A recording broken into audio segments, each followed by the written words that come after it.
I think if we're looking at Cat 5, Cat 5e, Cat 6, you're talking about 100 meters is the longest length of the cable that you want to pull from your distribution point out to the station. And that includes patch cords too. Patch cords and line cords. So 100 meters or 328 feet.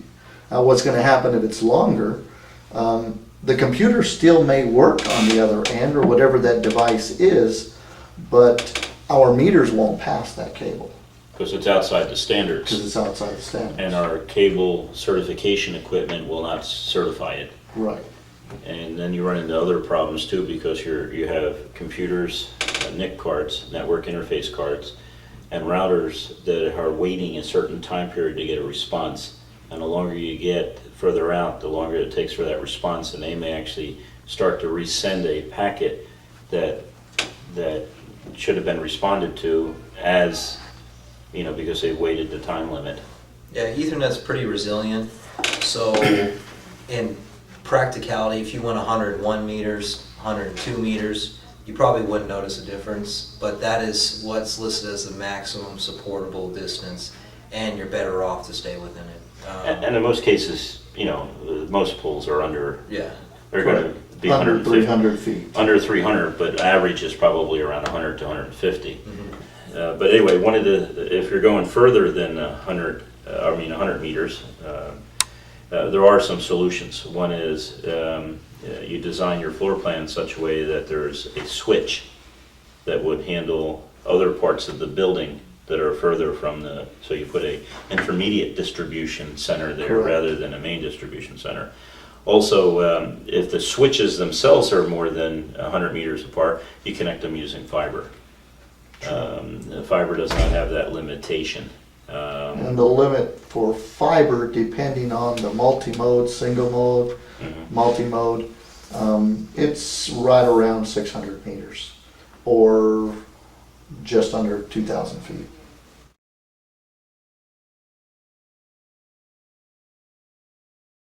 Fiber is definitely more expensive per foot than twisted pair copper. But this leads to like a larger point that is a question we get a lot on cable supply, which goes to do I need Cat 5e or Cat 6 or Cat 6a cable? The vast majority of networks use a tenth to a hundredth of their network bandwidth. So in a lot of cases, people will say, I want Cat 6a because that's the newest, and I can't use Cat 5e because that's so old. Your Cat 5e is going to support 1 gigabit per second. You're fast. Most people don't have an internet connection above 5 megabits per second, so we're talking less than 1% of that bandwidth is being used. Throw that into addition, the computer can't transmit a gigabit per second. The NIC or the computer itself may be incapable of preparing the data to be transmitted that quickly, or the program may not be able to do that. So, the fiber to the desktop, unless you're running supercomputers and you're at NASA or Pixar or something like that. Or hospital applications, there's some where you need fiber to the particular item. I'm not sure. To a specialized computer. We're not talking about a laptop like or a imaging workstation or something like that. So in general, it's fairly expensive per foot, and then it's also fairly expensive to install because it's so fragile. And it's not so fragile that it's like a thin piece of glass is going to break if you drop it, but it's more fragile than twisted pair, which can be scraped along a metal corner or go through drywall without any problems. Get a kink in it, you unkink it, you're good to go. With fiber, it takes a lot more care during the installation process. In addition to protective measures, like an orange conduit is usually what's required in the ceiling, so people know when they're going through the ceiling or going through the walls that this is a fiber optic cable. Well, then where do you use it? Why don't you explain that? So the place that we install it the most would be as a backbone between the IDF and the MDF. So you have one main distribution point. IDF being the intermediate distribution and point. MDF? The main distribution point. So the main distribution, as you were saying earlier, there's a switch that's outside of the length, the 100 meters, now you would put a switch out there past that. Well, if you're gonna be transmitting a lot of speed, a lot of communication between these two locations, you wanna put a fiber optic cable backbone between those. Copper may work, but if it's further than the 100 meters, then you wanna put fiber in. I think the things that customer needs to realize sometimes is they get caught up in the idea of fiber. Oh, this is the latest, greatest technology, and it's kind of new and cool and sounds great and everything else. But outside of its application, it's expensive. It doesn't really meet your needs. So it's a backbone material. And I remember once you and I put in fiber optic cable to a company that had servers and all on the first floor and some customers on the first floor, but on the 10th floor they had a lot of other employees, and they needed to connect the two floors together. And really the best way to do that is connect the equipment together using fiber optics. Right. So it's really not that hard to terminate once you've been trained on it. It's not really hard. It doesn't take a lot to be trained on it. It only takes a few hours, maybe a day or two, or making maybe 5 to 10 mistakes as you're trying to terminate them. But once you learn it, it's a pretty basic, straightforward type of setup, and it's you learn some things. You don't run one pair; you run 6 pairs or 12 pairs in fiber optics. So you always have a backup pair in case the one pair gets damaged. So you learn some basic application things that you may not have in books. But it really is a wonderful technology as a backbone. And the nice thing about it too is no EM, no electronic interference. Correct.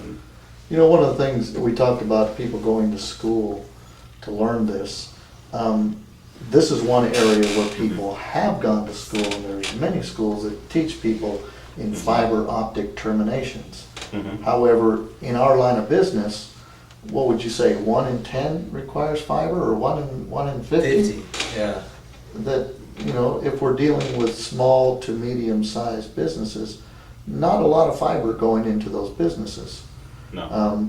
But if it's even 1 in 20 installations, that lone skill of fiber termination alone is not enough. But there's some individuals or some companies that use a lot of fiber. You're talking about the phone company, your utilities, all those. They use a lot of fiber. And so they might have a specialty where they need that. Or a that special fiber. department that only installs that, sure. But it's resistant to electromagnetic interference. You can have all the stuff going on at the same time. You could shoot electric through it, and it's not going to affect the signal because it's a light signal. It's also hard to tap into, so some companies need that security. You can tap into anything, but it's extremely hard on fiber optics without interfering with it. And it's resistant to weather. You can put it in wet water, in a conduit underground that's packed full of water for years, and it won't affect the fiber optic at all because it's glass. And It's nothing to corrode, nothing to interfere with it. There's no electricity going through it. It's light. And I guess the one warning though is if you're doing fiber optics, you don't want to look into the end of the fiber. Sure. of course. Because there's a laser at the other end or an LED that's very powerful and it can cause eye damage. So there is a safety issue with fiber optics, but it's a great medium to work with. But as you all said, it's, when do we use it? 1 in 50 installs. And it's always for a backbone in our applications. True. Or it'll go greater distances, it'll go much further than copper will go, but the greater the transmission, the shorter the distance on copper and on fiber. And of course, different not applications, but I guess different, you have multi-mode and single Single mode. mode, And so, you gotta, and one is more expensive than the other, one goes further than the other. So you have to know your application, and you have to know what is the equipment at the end gonna terminate with, and what is your purpose.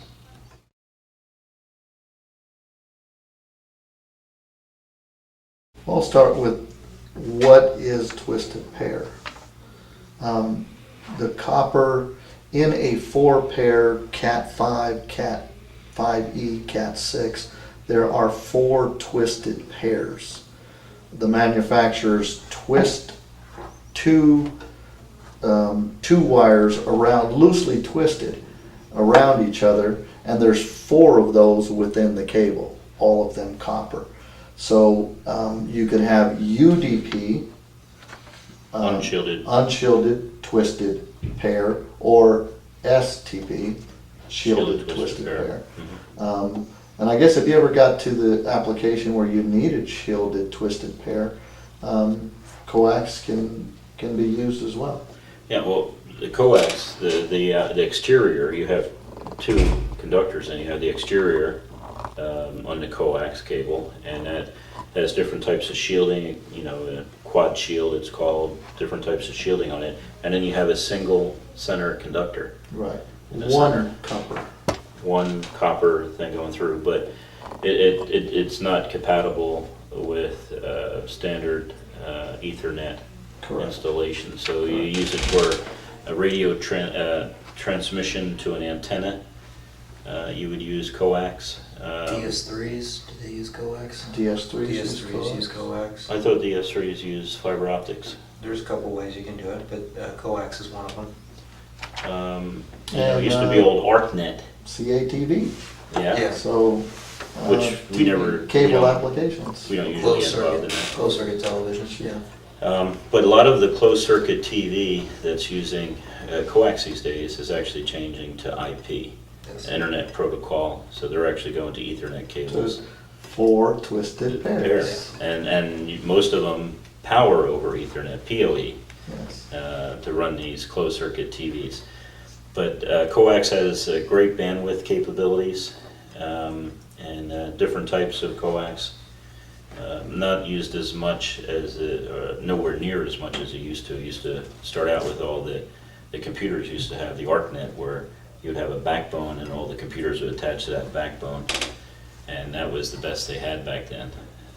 Then we went to twisted pair, which is 10 base T, and then moved on to Cat5e, Cat6, and the others. Also, twisted pairs, again, more physically resilient. You can kink up coax, and that's all she wrote for it if it breaks. And you gotta either fix it right there by putting on a barrel connector, which isn't ideal, or run a whole new line. Twisted pairs, as you're installing it, it's a little more forgiving. But this is old technology. I've not done an ArcNet install in 15 years. Right. But that was a backbone install. That had one run and all the computers attached to it, where with modern Ethernet, it's 1 cable per computer. And then when you use a switch rather than a hub, it doesn't have to worry about the other computers and what they're transmitting. Where you have to worry won't about find that too many NIC cards with a BNC coax connector in the back. But there are some still out there, and, you know, but I don't think you can actually buy them anymore. No. So coax is not that useful. And it's really, the king of the hill today is Ethernet. And Over twisted pair. over twisted pair. Ethernet over twisted pair is really the standard, and it's really developed to that over the last couple of years.